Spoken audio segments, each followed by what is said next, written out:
Le 25 juin 1950, l'armée du Nord communiste passe le 38e parallèle qui faisait office de frontière entre la Corée du Nord et la Corée du Sud. C'est le début de la guerre de Corée. Rapidement, l'armée de Corée du Sud s'effondre. Les troupes du Nord sont à Séoul en 3 jours. L'invasion est très brutale, même envers la population civile, et nombreux sont les Sud-Coréens à être arrêtés et jugés de manière expéditive pour ne pas avoir prêté allégeance au parti communiste. Les simulacres de justice populaire donnent lieu à de nombreux enlèvements et à de nombreuses exécutions sommaires. Les jeunes hommes sont recrutés de force dans l'armée du Nord. Le monde est sous le choc et Washington cherche un moyen de réagir. C'est à Douglas MacArthur que va revenir la responsabilité de répondre à l'offensive nord-coréenne. MacArthur est un véritable héros de la Seconde Guerre mondiale. Il est commandant suprême des forces alliées stationnées au Japon.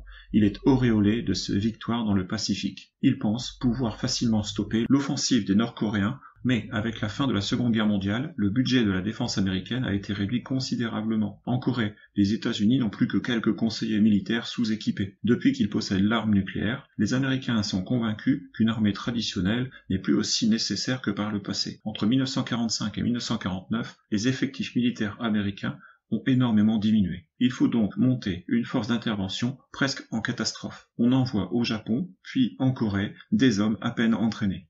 Les Américains sont malgré tout confiants, mais les Coréens du Nord se battent avec des chars soviétiques, alors que les troupes américaines ne sont que des troupes d'infanterie. Par ailleurs, le contexte a changé, l'URSS depuis 1949 possède l'arme atomique, et Staline tient d'une main de fer l'Europe de l'Est, il s'est allié par ailleurs à Mao pour dominer l'Asie.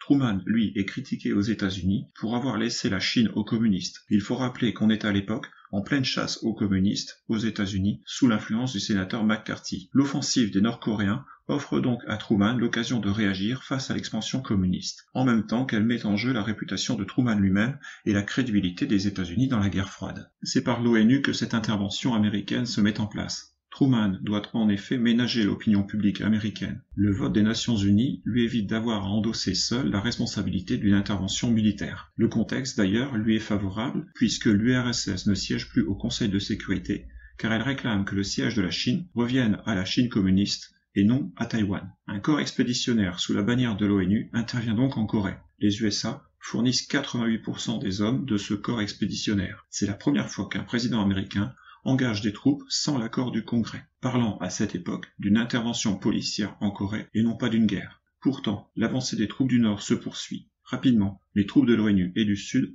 ne maîtrisent plus que le périmètre de Pusan, mais le débarquement dans le port d'Incheon, près de Séoul, en septembre 1950, surprend les Nord-Coréens, les prend à revers et permet une contre-attaque des forces du Sud et de l'ONU.